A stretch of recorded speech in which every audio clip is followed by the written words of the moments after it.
Hello everyone, I'm Vivek Atre, ex-IAS, author and motivational speaker. काफ़ी लोग आप में से मुझे जानते हैं और अब मिलते भी रहे हैं वीडियोस में, ऑडियोज़ में, इंस्टाग्राम पे, फेसबुक पे, लिंक्डइन पे, पता नहीं कहाँ कहाँ पॉडकास्ट में भी। और ये जो स्पेशल पॉडकास्ट अब शुरू कर रहे हैं, the Vivek Atre show, this is going to be fun and you are going to enjoy it. Hopefully we'll also learn something through it, and that's important to have fun and learn at the same time. करेंगे क्या? कुछ बातों का मतलब, कुछ मतलब की बातें. क्या मतलब?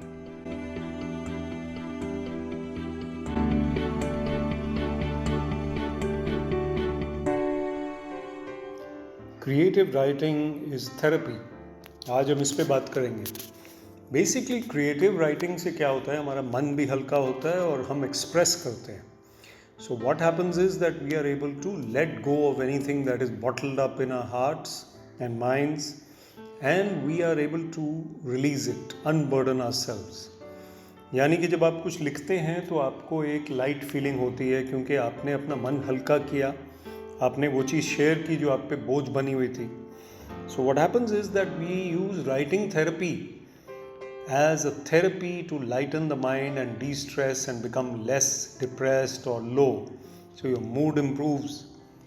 But an even bigger benefit of writing is that you are creative, and creativity is the key. Creativity भी हमने अक्सर बात की है कि क्रिएटिविटी से हमारी लाइफ जीने लायक हो जाती है, प्रॉब्लम्स हल्की हो जाती हैं, हम एक बेहतर इंसान बन जाते हैं, हंसमुख हो जाते हैं, and we become cheerful, expressive, balanced and fun to be with. So if you are creative, you are going to find that you have more to do, you have more to look forward to, and in the midst of your work also your heart will sing because you know that you're going to be writing something or singing something at the end of the week or whatever it is. So writing therapy specifically is very, very good for all of us.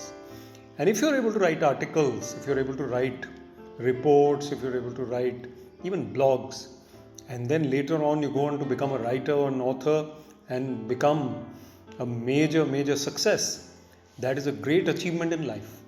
So what you must do is कि थोड़ा लिखना शुरू करिए.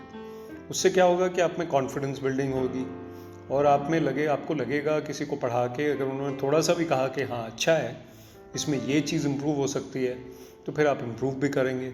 आपको ये लगेगा कि जो मैं लिख रहा हूँ वो शेयर भी करूँ और फिर लोग अप्रिशिएट भी करेंगे.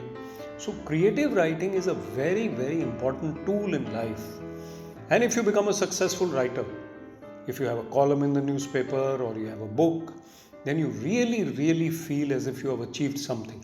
You gain respect.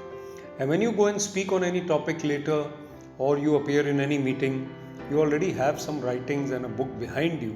You feel more confident. Hindi, English, Punjabi, Urdu, किसी भी लैंग्वेज में आप लिखिए, लेकिन लिखिए ज़रूर. और चाहे अपनी स्टोरी लिखिए, अपने जीवन में से कोई किस्से लिखिए, कोई इंटरेस्टिंग एपिसोड, कोई एनेक्डोट. और अगर आपको लगता है कि कहानी बना के कुछ लिखना है, कोई फिक्शन लिखनी है, तो वो लिखिए. उसमें कोई इंटरेस्टिंग कैरेक्टर्स अपनी लाइफ से भी ला सकते हैं, लेकिन उनके नाम बदल के, उनका रूप बदल के, या फिर कोई डिफरेंट सिचुएशन बना के. Imagination is the key in creative writing. But you have to have a heart, you have to have जिगर, जोश, and you have to write regularly.